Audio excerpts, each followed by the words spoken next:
Hello there, my truly magnificent, brilliant friends, and a very warm, heartfelt welcome back to another highly special extended episode of the English Daily Podcast.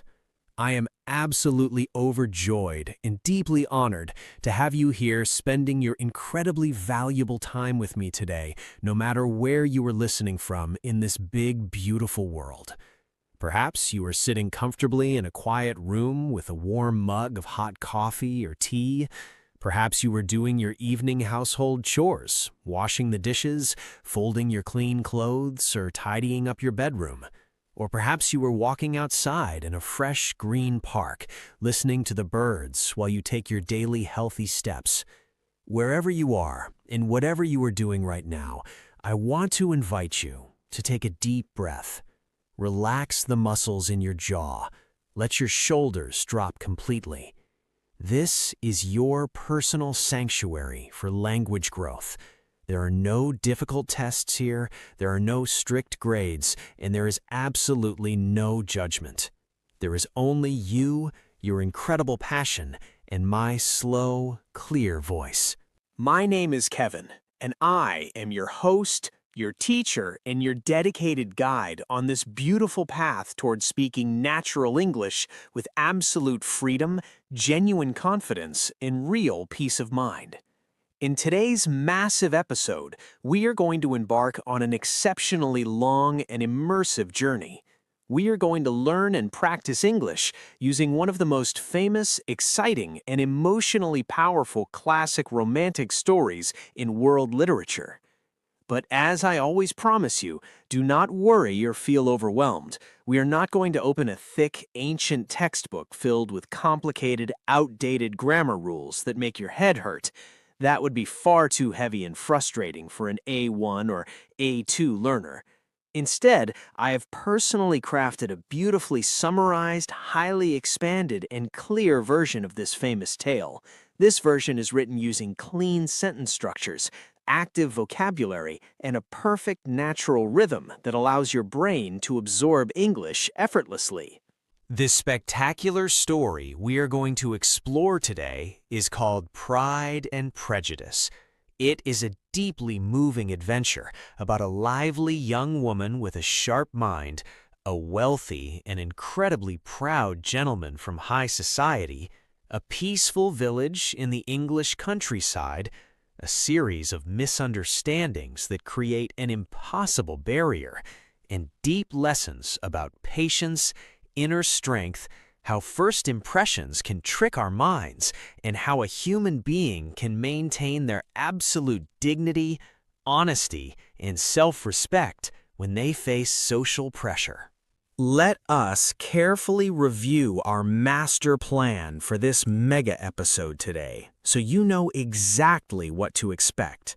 First, in Part 2, you will hear the complete, extensive story told slowly and clearly.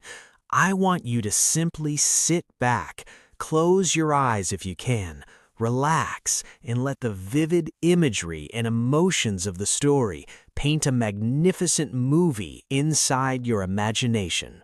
Second, in Part 3, we will enter a profound conceptual deep dive. We will analyze the psychological themes of the story and discover how the proud architecture of high society estates connects directly to your personal success as an English language learner. Third, in Part 4, we will step inside the English Daily Vocabulary Studio. I will pull out 20 fantastic practical phrases directly from the narrative. I will explain each word in a completely transparent, simple way, give you real-life, everyday examples, and then we will immediately begin our giant, interactive shadowing workout. Every time I finish a sentence, you will hear the simple cue to speak. When you hear that cue, open your mouth, find your courage, use your voice, and become my perfect vocal echo. And finally, in Part 5, we will look at an incredible practical strategy called passive lifestyle integration to supercharge your daily routine. This is going to be a comprehensive and immersive episode, so clear your mind, get comfortable, and let us begin our great journey into Pride and Prejudice. A long time ago, in the early 19th century, the English countryside was a very peaceful, green, and beautiful place. The landscape was full of small, quiet villages, large, elegant estates surrounded by giant oak trees, and narrow dirt lanes where horse-drawn carriages moved slowly under the morning sun. In a comfortable country house called Longbourn, located in the village of Hertfordshire, there lived a family named the Bennets. Mr. and Mrs. Bennet had 5 daughters, and they had a very unusual and stressful problem. They had no sons. In those historical days, British law stated that a man's wealth and property could only be inherited by a male relative. If Mr. Bennet passed away, his 5 daughters would lose their house, their money, and their social position completely. They would become entirely bankrupt and homeless. Because of this terrifying legal reality, Mrs. Bennet was a very noisy, nervous, and foolish woman who had only one obsessive goal in her life. She had to find wealthy husbands for her 5 daughters as quickly as possible. The 5 Bennet sisters were very different from each other. The oldest sister, Jane, was exceptionally beautiful, sweet, and possessed a completely gentle and kind heart. She never thought badly of anyone. The second sister, Elizabeth, was the most unusual and brilliant child in the family.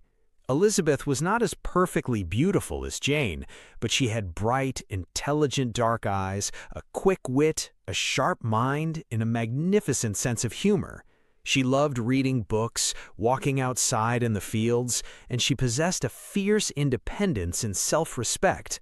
The other 3 sisters, Mary, Kitty, and Lydia, were quite silly, spending their days chasing young military officers and gossiping about fashion. One fine summer morning, a massive wave of excitement hit the village. A very wealthy, popular, and single young gentleman from London had rented a grand nearby estate called Netherfield Park. His name was Mr. Charles Bingley.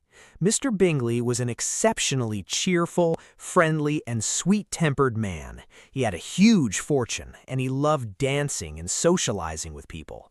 Mrs. Bennet was in an absolute frenzy of joy. She shouted orders at her servants and commanded her daughters to prepare their finest silk dresses for a grand public assembly ball at the village inn. The night of the assembly ball arrived. The room was bright, lit by hundreds of candles, and filled with beautiful violin music. Mr. Bingley walked into the room, accompanied by his 2 elegant but proud sisters and his best friend, a gentleman named Mr. Fitzwilliam Darcy. As soon as Mr. Darcy stepped inside the room, the whole crowd stopped talking and stared in absolute admiration. Mr. Darcy was a magnificent figure. He was exceptionally tall, incredibly handsome, and he possessed a massive estate in the north of France. In the north of England, called Pemberley. His fortune was twice as large as Mr. Bingley's fortune. For the first 10 minutes of the evening, everyone praised his extraordinary appearance and high social status. But the admiration vanished in an instant. The townspeople quickly discovered that Mr. Darcy was a deeply proud, cold-hearted, and severe man. He refused to smile. He looked down on the country people, and he declined to talk to anyone outside his own private circle. He walked around the room looking cross and disgusted by the simple village assembly.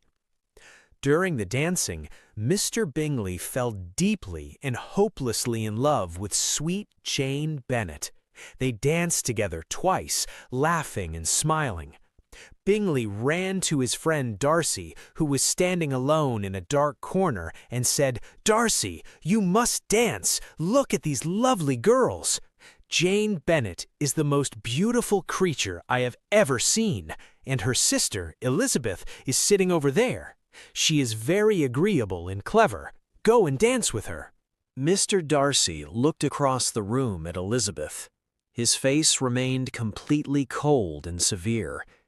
He adjusted his spectacles doubtfully, shrugged his broad shoulders, and said with a loud, rough, whispered voice that Elizabeth heard clearly, "Bingley, your Jane is indeed beautiful, but her sister Elizabeth is only tolerable. She is not handsome enough to tempt my desires, and I am in no mood tonight to give my attention to young ladies whom other men have rejected. Return to your dancing." When Elizabeth heard these harsh words, an intense surge of pride and anger awoke inside her small chest. But she did not cry, and she did not throw a tantrum. Instead, she looked at Darcy with a mocking smile, walked back to her friends, and turned his rude insult into a clever joke, laughing with a fierce independence. From that unforgettable moment, Elizabeth developed a deep, permanent negative first impression of Mr. Darcy. She called it her absolute prejudice against his pride. While Jane and Bingley's romance grew smoother every day, another relative arrived at Longbourn. His name was Mr. William Collins. Mr. Collins was a young clergyman, a holy priest, and a missionary of the church. He was a very unusual, oafish, and ridiculous man. He was incredibly formal, conceited, and he spent all his time boasting about his wealthy patroness, a proud noblewoman named Lady Catherine de Bourgh. Mr. Collins was the male relative who was going to inherit the Longbourn estate after Mr. Bennet's death. He had arrived with a selfish plan. He would choose one of the Bennet sisters, marry her, and save the family from becoming bankrupt. He chose Elizabeth.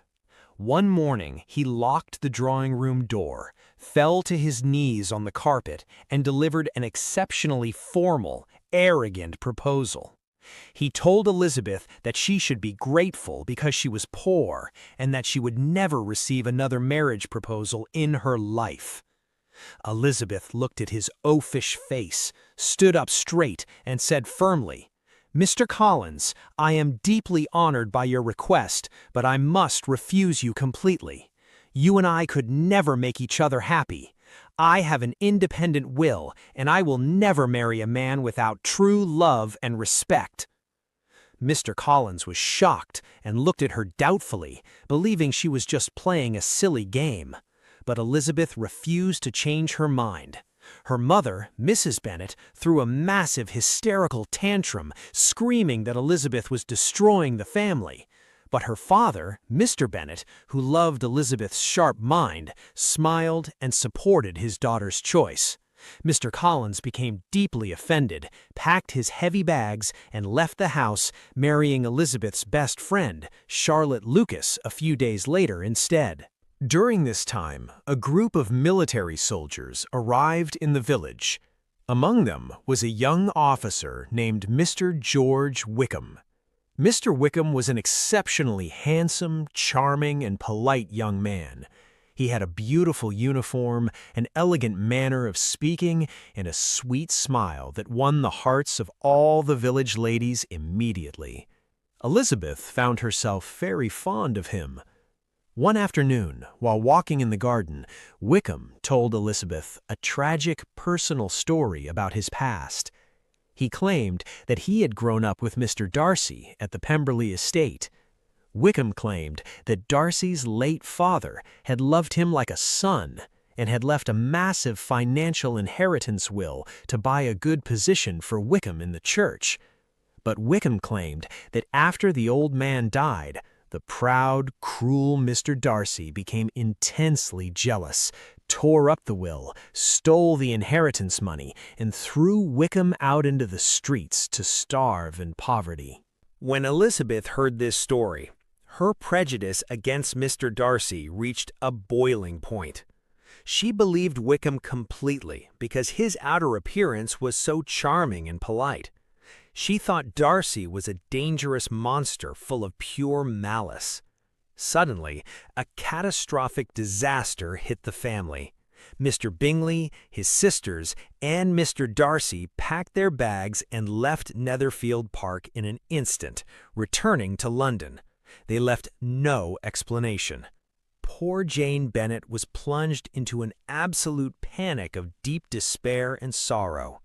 Her heart was completely broken. She spent her days weeping silently inside her bedroom. Elizabeth discovered from a secret source that Mr. Darcy had orchestrated the entire departure. Darcy believed that the Bennet family was too poor, low-class, and foolish, so he had forced his friend Bingley to abandon Jane. Elizabeth's hatred for Darcy became a dark furnace of anger. A few months later, during the spring, Elizabeth traveled to the county of Kent to visit her friend Charlotte Lucas and her oafish husband, Mr. Collins, at their quiet parish house. The parish was right next to Rosings Park, the massive, magnificent mansion estate of the proud noblewoman, Lady Catherine de Bourgh. While Elizabeth was staying there, Mr. Darcy arrived at Rosings Park to visit his aunt, Lady Catherine. To her surprise, Darcy began to visit Elizabeth at the parish house frequently. He sat in the armchair, looking at her in total silence, his hands trembling like dry leaves, his countenance pale. Elizabeth felt confused and uncomfortable in his presence, believing he was just watching her to judge her simple clothes and low status.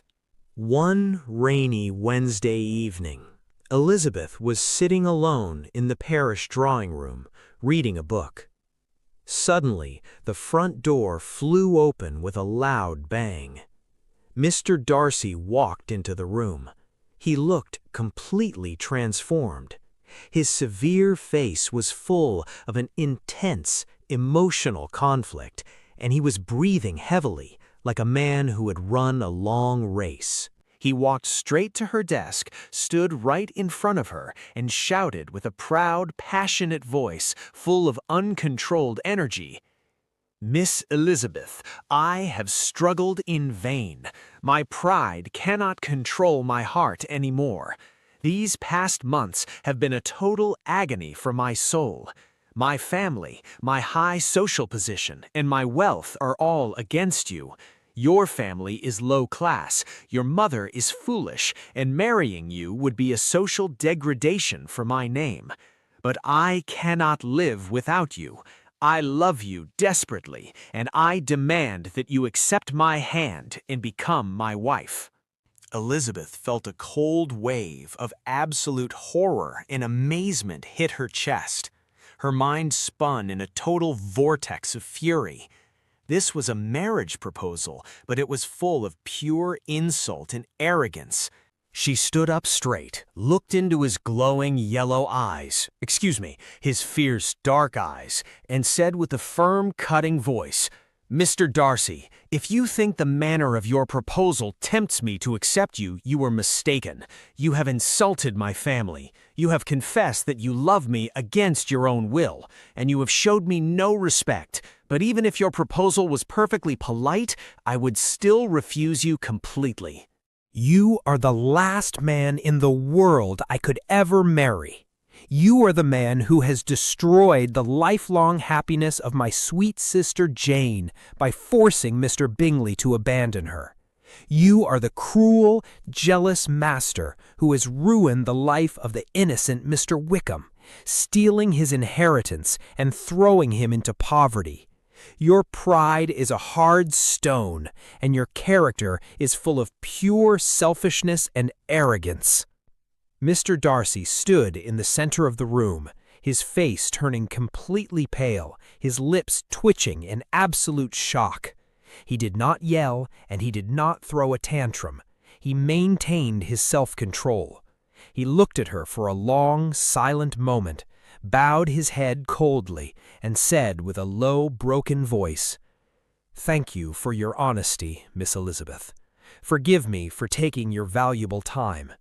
He opened the door quietly, walked out into the stormy night, and vanished into the fog. The next morning, Elizabeth went for a long walk through the quiet forest paths to clear her mind from the intense trauma of the evening. Suddenly, she heard a soft, thumping noise behind her. Mr. Darcy stepped out from behind a giant oak tree. He did not speak. He handed her a large, heavy sealed envelope written in his perfect, elegant handwriting, bowed respectfully, and walked away in silence. Elizabeth sat on a wooden bench, opened the envelope, and began to read his private narrative confession. The letter changed her entire life forever. In the letter, Mr. Darcy explained the absolute truth of the two accusations. First, regarding Jane and Bingley, Darcy confessed that he indeed separated them, but he did it because he observed Jane closely at the ball and believed she did not love Bingley. Jane was so calm and quiet that her face showed no real emotion. Darcy wanted to protect his sweet, trusting friend from a shallow marriage with a family that only wanted his money. He did not know that Jane's love was deep and real. He apologized sincerely for his mistake. Second, regarding Mr. George Wickham, Darcy revealed a terrifying, dark public scandal. He explained that Wickham was actually a deceitful criminal, a liar, and a dangerous womanizer. The old will had given Wickham money, but Wickham had spent all of it on gambling, drinking, and wild pleasures within a single year. When the money vanished, Wickham returned to Pemberley and tried to blackmail Mr. Darcy. When that failed, the wicked Wickham secretly seduced Darcy's little 15-year-old sister, Georgiana, trying to convince her to run away with him to steal her massive inheritance fortune. Darcy discovered the plot at the final second, saving his fragile sister from total ruin. When Elizabeth finished reading the letter, her mind collapsed from a sudden wave of deep shame and self-reproach. Her entire system of first impressions had been completely wrong. She had been blinded by Wickham's charming outer appearance, and she had been blinded by her own hurt pride against Darcy's severe manners. She realized that Darcy was an honorable, noble brother, and Wickham was a monster of pure poison. She wept bitter tears of pure transformation under the trees, her prejudice melting away like frost under the sun. During the summer, Elizabeth went on a beautiful vacation with her kind aunt and uncle, Mr. and Mrs. Gardiner, to the northern hills of Derbyshire.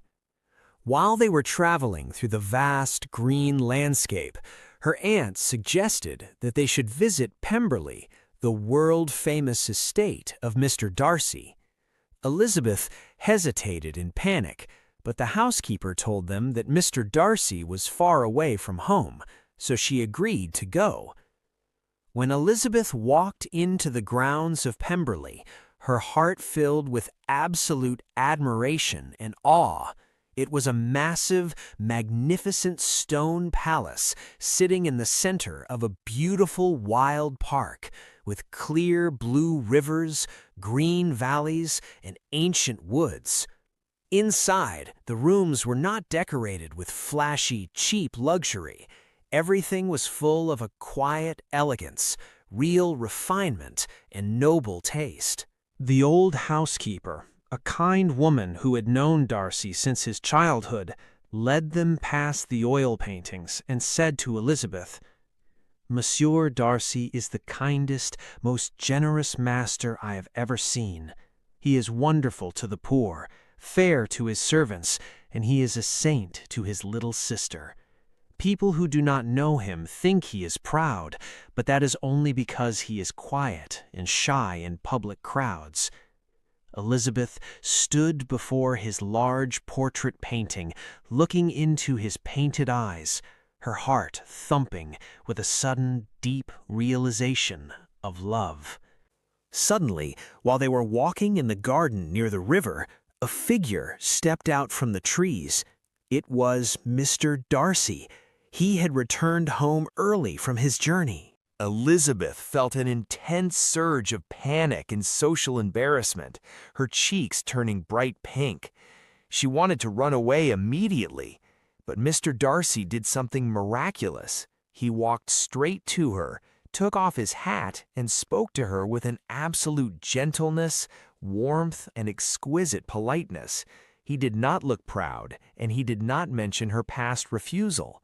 He asked to be introduced to her aunt and uncle, who were simple working-class people, and he invited them to fish in his private river. He even asked Elizabeth's permission to bring his little sister Georgiana to meet her. Elizabeth could not believe her ears. Darcy had transformed his manners completely to show his love and respect for her. But right in the middle of this beautiful spring of hope, a catastrophic message arrived from Longbourn. Elizabeth's youngest sister, the silly and wild 15-year-old Lydia, had committed an absolute crime against family honor. She had run away from her military camp with the wicked officer, Mr. George Wickham. They had vanished into the dark underground neighborhoods of London without being married. In those historical days, this public scandal meant total ruin for the Bennet family. No honorable man would ever speak to the Bennet sisters again. Jane would lose Bingley forever, and the family would be outcast from high society in deep shame. Elizabeth fell onto an armchair inside her hotel room, weeping bitter tears of absolute despair. Mr. Darcy walked into the room at that exact second. When he saw her tears, he held her hands tightly and asked for the cause. Elizabeth cried out in total agony, "Oh, Mr. Darcy, everything is ruined. My sister Lydia has run away with George Wickham. We are disgraced forever." Darcy looked deeply serious, comforted her gently, and walked out of the room immediately. Elizabeth thought, "Now he will leave me forever. No wealthy nobleman can connect his name to a disgraced family full of criminal scandals." The Bennet family searched for Lydia in London for weeks, but they found nothing. Suddenly, Mr. Bennet received a letter from his brother saying that Wickham had been found and that he had agreed to marry Lydia immediately, but only if the family paid him a regular monthly sum of money. The family was relieved, but they believed Elizabeth's uncle, Mr. Gardiner, had paid a massive fortune of gold coins to buy Wickham's agreement. Lydia and Wickham returned to Longbourn as a married couple. Lydia was as silly and conceited as ever, boasting about her wedding ring. While she was gossiping at the dinner table, she accidentally dropped a secret clue. She said, "Oh, when we were standing in the church for our wedding, Mr. Darcy walked in and stood next to Wickham. He was very strict." Elizabeth's jaw dropped in pure shock. She wrote a desperate letter to her aunt, Mrs. Gardiner, to demand the absolute truth. Her aunt wrote back immediately, revealing a magnificent secret. It was not her uncle who saved the family. It was Mr. Darcy. As soon as Darcy discovered the scandal, he left his palace, went straight to the dark streets of London, and spent days searching through the poor, dangerous neighborhoods until he found Wickham and Lydia.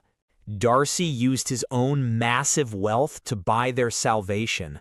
He paid all of Wickham's large gambling debts, bought him a new commission in a distant military unit, and gave him a huge sum of gold coins to force him to marry Lydia honorably.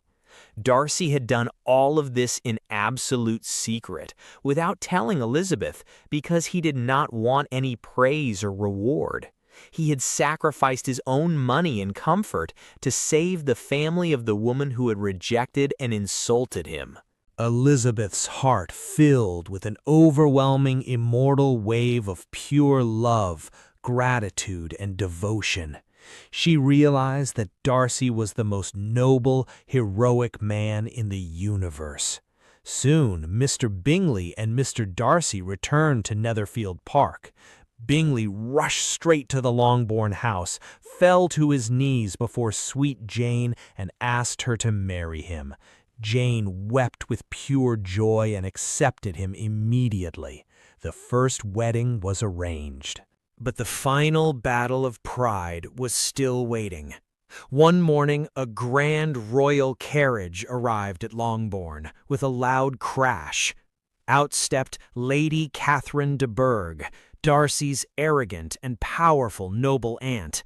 She walked straight into the drawing room, looked at Elizabeth with extreme disgust, and said with a proud, cutting voice, "Miss Bennet, I have heard a scandalous rumor that you want to marry my nephew, Mr. Darcy. This is an absolute outrage. Mr. Darcy belongs to the highest aristocracy of England, and he is engaged to my own daughter. You are a poor, low-class girl without a name or money. If you marry him, you will ruin his life and be cast out from high society. I demand that you make a strict vow right now that you will never accept a proposal from him." Elizabeth stood up straight, her dark eyes flashing with an independent fire of pure dignity and self-respect.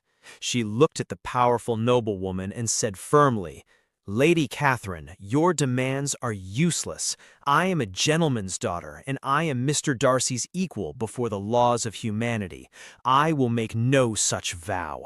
I have an independent will, and I will make whatever choice secures my own personal happiness without your permission. Leave my house immediately." Lady Catherine roared in fury, slammed the door, and ran back to her carriage, driving straight to Darcy to complain about Elizabeth's independent spirit. But her complaint had the opposite result. When Lady Catherine told Darcy that Elizabeth refused to make the vow, Darcy felt a sudden, magnificent spark of intense hope. He knew Elizabeth had changed her mind. The next afternoon, Elizabeth and Mr. Darcy were walking together down a quiet country lane outside the village. The autumn wind was blowing softly, and the leaves were turning golden under the sun. Elizabeth looked at him, her voice trembling with deep emotion, and said, "Mr. Darcy, I can no longer stay silent. I know everything you did in London. I know you saved my sister Lydia, and I know you spent your fortune to protect my family. I am deeply, incredibly grateful for your selfless kindness." Mr. Darcy stopped walking. He looked down into her intelligent, dark eyes, a real, beautiful smile forming on his handsome face. He whispered with his deep, masculine voice, "Elizabeth, I did it only for you. My feelings and my desires have not changed since that rainy evening in Kent. One word from you will silence me forever, but if your heart has changed, tell me now, because my whole soul belongs to you." Elizabeth reached out her hand, held his strong fingers firmly, and whispered with absolute happiness, "My heart has changed completely, Edward. Excuse me, Fitzwilliam. I love you with all my soul." They were married in the village church on a beautiful, clear winter morning alongside Jane and Mr. Bingley. There was no false display of luxury and no more prejudice. There was only true love, absolute equality, and immortal bond of deep devotion. They moved to Pemberley, living inside their magnificent forest sanctuary in absolute peace and prosperity.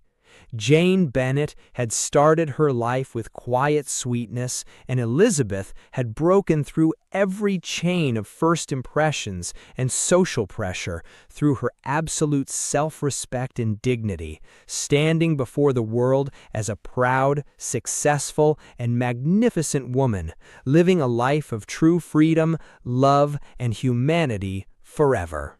Welcome back, my truly wonderful, dedicated friends. Kevin here again.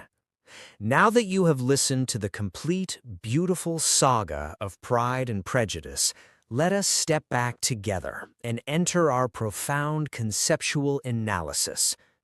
Let us understand the deep psychology of this romantic masterpiece and discover how the journey of Elizabeth and Mr. Darcy connects directly to your personal success as an English language learner. When you look closely at the architecture of this narrative, everything revolves around two powerful forces: pride and prejudice. Mr. Darcy represents pride because of his high social status, his severe manners, and his cold appearance in public crowds.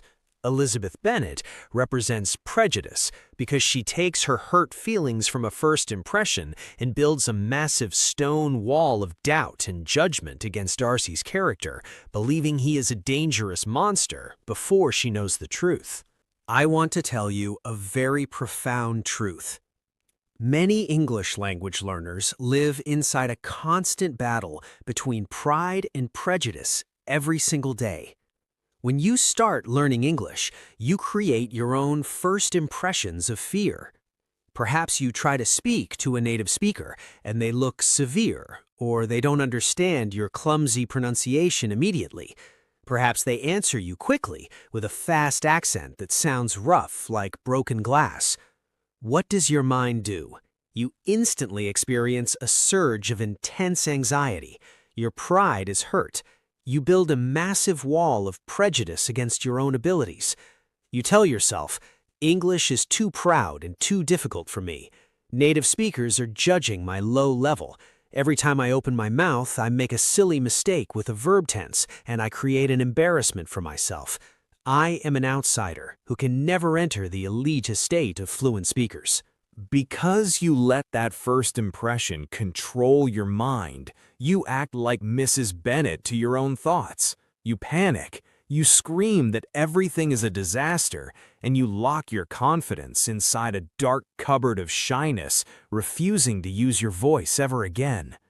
But let us look at the beautiful mechanics of the transformation in the story. How does Elizabeth discover the truth? It starts with patience, open-minded analysis, and the courage to read the letter. When Darcy hands her that heavy, sealed envelope in the forest, she doesn't throw it in the river. She sits on the bench, reads the lines under the magnifying glass of her intelligence, and analyzes her own mistakes.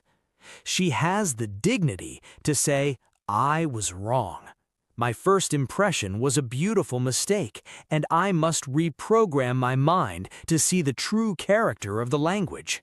To master English fluency, my friends, you must follow the exact same systematic approach that Elizabeth followed in the woods. Stop judging your speaking voice based on a temporary mistake or a cold first conversation. When you listen to the English Daily Podcast, when you stand before the mirror to perform your active shadowing workout, you are doing the exact same work that Elizabeth did with Darcy's letter. You are removing the heavy cobblestones of prejudice from your own potential. You are clearing away the weeds of self-doubt so your vocabulary shoots can feel the bright sun rays of success. And look at his ultimate transformation. Darcy had to change his public manners completely to prove his love. He went into the dark streets of London, spent his fortune in secret, and saved her family without demanding any reward or praise. Your English daily habits are doing the exact same heroic work for your life behind the scenes. Every single 10 minutes of slow input you feed your brain, Every single short phrase you repeat out loud inside your vocabulary studio is an investment that your daily discipline is making to buy your future freedom. Your habits are searching through the poor, dangerous neighborhoods of your shyness to find the lost pieces of your confidence and bring them back honorably to the church of fluency. Do not let the Lady Catherine of social pressure or the George Wickham of flashy, cheap shortcuts trick your mind with false promises. Slow down your speech deliberately, like a noble gentleman. Control your breath and trust the power of your daily routine. Step out onto the grand stage of communication with your head held high. Unmask your language confidence with pride, and watch your voice ring out like a beautiful bell across the global horizon. Beautiful, confident, and absolutely free forever. Now, let us enter the most practical, high-energy segment of today's mega episode, the English Daily Vocabulary Studio. We are going to extract 20 exceptional vocabulary words and phrases directly from our romantic masterpiece. These expressions are highly valuable, extremely common, and incredibly practical in natural daily English interactions. Here are your strict instructions for our massive workout. I will read each word clearly, explain its exact meaning in a simple way, provide multiple context examples, and then we will immediately start our interactive shadowing. When you hear the word cue, open your mouth and repeat the phrase out loud with power, copying my rhythm, my emotion, and my speed exactly. Let us begin our ultimate training session. Word 1. Prejudice. Prejudice is a strong, unfair, and deeply fixed negative opinion, judgment, or dislike of a person, a language, or a situation, formed beforehand without any real knowledge, facts, or reason. For example, her deep prejudice against modern technology made her refuse to buy a mobile smartphone. Let us practice shadowing. We must clear away prejudices. Our personal prejudices. To understand other cultures. Word 2. Assembly. An assembly is a large formal gathering or a meeting of a group of people in one place for a common purpose, such as a school meeting, a political discussion, or a public ball. For example, the school headmaster stood before the weekly student assembly to deliver an important message. Let us practice shadowing. An assembly is a gathering. A large formal gathering. Meeting of a group of people. Word 3. Tolerable. Tolerable means something that is fairly good, acceptable, or passable, but not exceptionally excellent, beautiful, or outstanding. Something you can accept but do not admire. For example, the food at the cheap local inn was tolerable, but it was not delicious. Let us practice shadowing. The winter weather is tolerable. Tolerable in this northern region.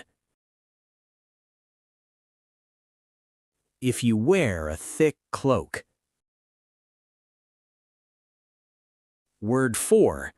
Assembly ball. An assembly ball was a specific historical social event or a grand dance party held in a village or town where local gentlemen and ladies gathered to dance, play cards, and socialize. For example, the wealthy landowner met his beautiful wife during an assembly ball in the countryside. Let us practice shadowing. The violin music filled the room. Filled it during the ball. During the village assembly ball. Word 5. Oafish. Oafish means behaving in a very stupid, clumsy, rude, or sensitive way without showing any intelligence, grace, or care for other people's feelings. For example, his oafish behavior at the dinner table embarrassed his whole family. Let us practice shadowing. Stop making those oafish remarks during our serious conversation. Word 6. Patroness. A patroness is a wealthy, powerful, and influential woman who gives financial support, protection, social status, or high recommendations to an artist, a writer, or a clergyman. For example, the famous painter found a rich royal patroness who bought all his oil paintings. Let us practice shadowing. Lady Catherine was a patroness. A strict and proud patroness. Patroness of the quiet parish. Word 7. Womanizer. A womanizer is an arrogant, untrustworthy man who pursues many temporary romantic relationships with different women, deceiving them with false promises without any real love or commitment. For example, the handsome actor had a bad reputation in the newspapers as a selfish womanizer. Let us practice shadowing. George Wickham was a liar. He was an untrustworthy man. Word 8. First impression. A first impression is the very first opinion, feeling, or psychological thought you develop about a person, a place, or a language right when you meet or see them for the very first time. For example, the beautiful green garden courtyard made an excellent first impression on the house buyers. Let us practice shadowing. Your dress creates an impression. Creates your first impression. In a professional job interview. Word 9. Self-reproach. Self-reproach is a deep, heavy feeling of guilt, regret, or sadness that you experience when you realize that your own actions, choices, or judgments were wrong or foolish. For example, he was filled with an intense wave of self-reproach after losing his father's gold coins. Let us practice shadowing. Her mind collapsed suddenly. From a wave of self-reproach. A sudden wave of self-reproach. Word 10. Landscape. A landscape is everything you can see when you look across a wide area of land, including fields, hills, trees, rivers, mountains, and country houses. For example, the mountain landscape in Switzerland is completely covered in beautiful white glaciers. Let us practice shadowing. I love taking pictures. Pictures of countryside landscapes. During my summer walks. Word 11. Portrait. A portrait is a professional painting, drawing, or photograph of a specific person's face and shoulders, designed to capture their true appearance and character. For example, the king ordered a giant oil portrait of his beautiful queen to hang inside the palace hall. Let us practice shadowing. The artist spent 3 weeks drawing a detailed portrait. A portrait of the scholar. Word 12. Outcast. An outcast is a person who has been completely rejected, avoided, or thrown out by their family, their friends, or their high social community because of a bad action or a public scandal. For example, the thief became a lonely outcast in his own small village after leaving prison. Let us practice shadowing. He felt like an outcast. A helpless language outcast. Before he discovered our podcast. Word 13. Salvation. Salvation is the act of saving a person or a situation from total ruin, danger, destruction, or failure, or the state of being completely protected and delivered from evil. For example, the heavy rain came at the final second, bringing salvation to the burning forest trees. Let us practice shadowing. Mr. Darcy used his wealth, his massive wealth, to buy their salvation. Word 14. Unique. Unique means being the only one of its kind, completely special, distinct, and different from anything else in the world, without any identical copy. For example, she has a highly unique accent that sounds like a beautiful musical melody. Let us practice shadowing. Every single human voice is special, completely unique and valuable. Valuable for real connection. Word 15. Aristocracy. The aristocracy is the highest, wealthiest, and most powerful social class in a kingdom, consisting of noble families who inherit titles, large lands, and massive fortunes. For example, the members of the British aristocracy lived inside grand country mansions and palaces. Let us practice shadowing. Mr. Darcy belonged to a class. The highest aristocracy. The highest aristocracy of England. The old laws gave power, special power and rights, to the aristocratic class. Word 16. Ultimatum. An ultimatum is a final, strict, and serious demand or threat made by a powerful person, stating that if you do not obey them immediately, severe consequences or punishments will arrive. For example, my manager gave the lazy office clerk a final ultimatum to finish the task or lose his job. Let us practice shadowing. The proud noblewoman gave her one. Gave her a strict ultimatum. A strict, cold ultimatum.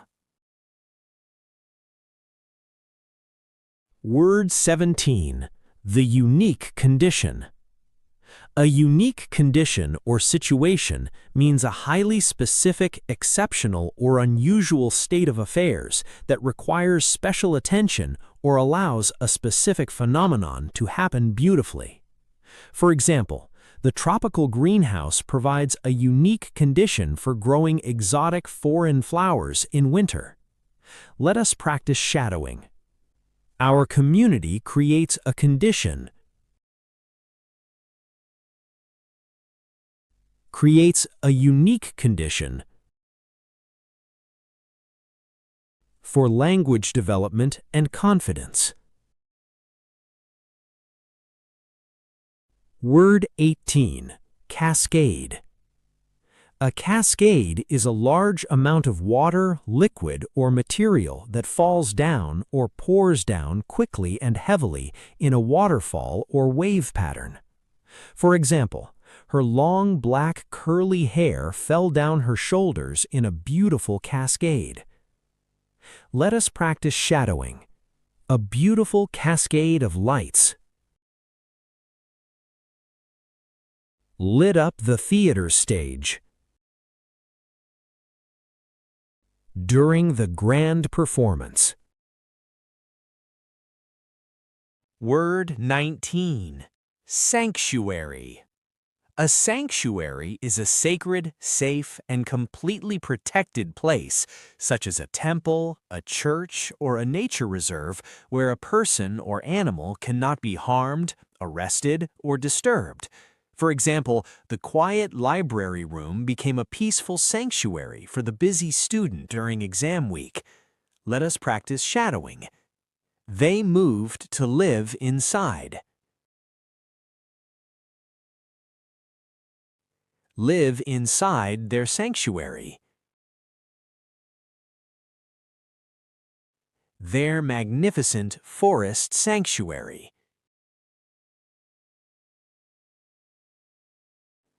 Word 20. Transition. A transition is a process, a movement, or a period of changing smoothly from one position, style, state, language, or condition to another over a long period of time. For example, the transition from a small country village to a giant noisy city can feel a bit shocking. Let us practice shadowing. Your voice is making a transition.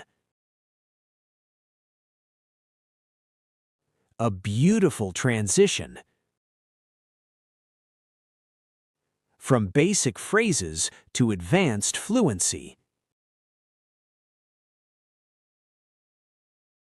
My truly legendary, phenomenal friends and language travelers, we have successfully reached the final destination of our massive storytelling journey today. What an extraordinary, expansive workout you have completed. We have followed the brilliant Elizabeth Bennet from the noisy wedding feasts of Longbourn to the bright candlelights of the Netherfield Assembly Ball. We have stood before the proud architecture of the Pemberley Estate near the Clear River.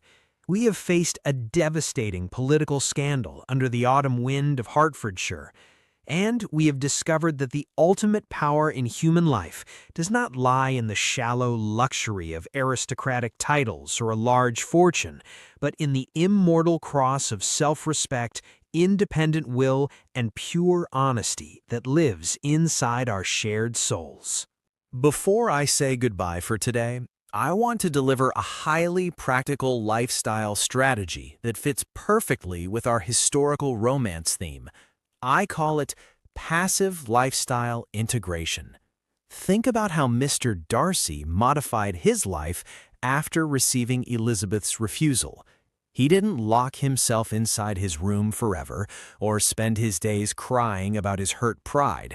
He returned to his estate, changed his physical manners completely, looked after his sister, and integrated his love into his daily physical environment until his true character became visible to everyone. He made his surroundings a safe sanctuary for his true nature through daily, consistent choices. You must do the exact same thing with your English journey. Stop trying to fight a painful, exhausting battle against a heavy textbook once a week until your brain collapses from mental fatigue. Instead, build an automated language machine inside your daily life. Integrate English into your passive, automatic moments. For example, when you change your smartphone's system language to English, you are removing the prejudice of your native comfort zone. Every time you check an assembly app or open your phone's settings cabinet cupboard, your brain is doing secret passive learning behind the scenes, just like Elizabeth's hidden development through the reading of Darcy's letter. When you are washing your morning dishes or walking down the path, let the slow, clear sounds of the English Daily Podcast be your background music. Let the melody and vocabulary enter your ears passively, like the sun illuminating a beautiful stained glass window. When you scatter these small, intelligent micro-actions throughout your normal week, just like your morning hot coffee or a casual walk, you are changing the entire ecosystem of your mind. You are removing the heavy thumping noise of self-doubt and letting your natural confidence stand up straight on its own 2 feet. Fluency is not an impossible, distant gamble. It is the natural, beautiful result of daily, consistent habits. Thank you so much for spending your deeply valuable, precious time with me today, right here on the English Daily Podcast. I am incredibly honored and humbled to be your companion, your coach, and your supportive peer on this path. By completing this massive long-form lesson today, you have demonstrated that you have the focus, the determination, and the deep passion necessary to master this language. I am genuinely proud of your hard work. If this historical romance story brought a smile to your face, reignited your courage, or helped your listening ears, please take one quick action. Share this episode with a friend, a family member, or a classmate who needs a spark of inspiration today. Let us grow our beautiful daily global family together and support one another step by step, day by day. Until tomorrow's episode, take excellent care of yourself, stay positive, unmask your language confidence with pride, and always remember to maintain your self-respect, keeping a happy smile. I am your host, Kevin, and I will see you very soon. Goodbye, everyone, and bye-bye.